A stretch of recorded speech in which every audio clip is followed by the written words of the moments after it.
ഒരു 66 യൂണിവേഴ്സിറ്റി കോളേജിൽ പഠിക്കുന്ന സമയത്താണ് ഞാൻ ആദ്യമായിട്ട് അദ്ദേഹത്തിൻ്റെ പാട്ട് പുറത്തു വരുന്നത്. ഫസ്റ്റ് സോങ് കളിത്തോഴൻ എന്ന ചിത്രത്തിലെ മഞ്ഞളെ മുങ്ങിത്തോർത്തിയാണ് ആദ്യമായിട്ട് പുറത്തു വരുന്നത്. പക്ഷേ അദ്ദേഹം 65 റെക്കോർഡ് ചെയ്തത് കുഞ്ഞാലി മരക്കാറിലെ ഒരു മുല്ലപ്പൂമാലയുമായി നീന്തി നീന്തി നീന്തി വന്ന് അങ്ങനെ പാട്ടാണ് ആദ്യം റെക്കോർഡ് ചെയ്തത്. പ്രേമയുമായിട്ടുള്ള ഒരു ഗാനം 65.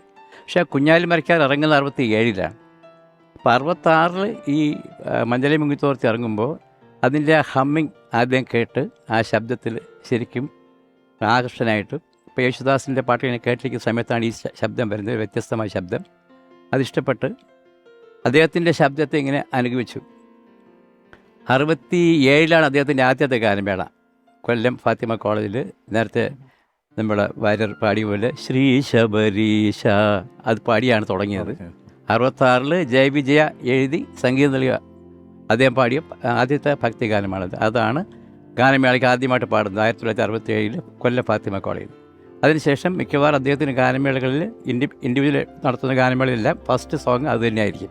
കൊട്ടാരക്കര അതിൻ്റെ പ്രശ്നം ഉണ്ടാവുകയും ചെയ്തു. ഗണപതിക്ഷേത്രത്തിൽ പാടിയതിന് ആദ്യം ശ്രീ ശബരീശ പാടിയിട്ട് വിഘ്നേശ്വരൻ പാടി അവിടുത്തെ ആൾക്കാർ ബഹളം ഉണ്ടാക്കി, എന്തിനാണ് ഗണപതി ആദ്യം പാടാത്തതെന്ന് വെച്ചത്. അപ്പോൾ അതാണ് എൻ്റെ ഇത്. എന്നിട്ട് 68 തിരുവനന്തപുരത്ത് ഒരു ഗാനമേള വന്നു, ഒരു കാവിൽക്കടവ് അമ്പലത്തിൽ. ഇപ്പം ഞങ്ങൾ നാട്ടിലുള്ള എല്ലാവരും കൂടി, ഞങ്ങൾ സുഹൃത്തുക്കൾ കൂടി പോയി കേട്ടു. അങ്ങനെ ആദ്യത്തെ ഗാനമേള കേൾക്കുന്നു.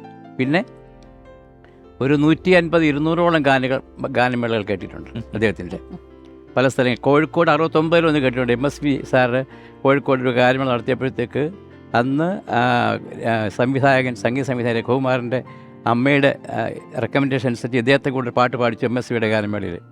യേശുദാസ് സാറിൻ്റെ കാറ്റടിച്ച് ഓടും കാറ്റടിച്ച പാട്ടാണ് അദ്ദേഹം പാടി. ആ ഗാനമേള വരെ ഞങ്ങൾ കേട്ടിട്ടുണ്ട്. അങ്ങനെ പോയി 94 അദ്ദേഹത്തിൻ്റെ ഒരു അഭിമുഖം വന്നു വെള്ളി നക്ഷത്രം വാരികയിൽ, മാസികയിൽ.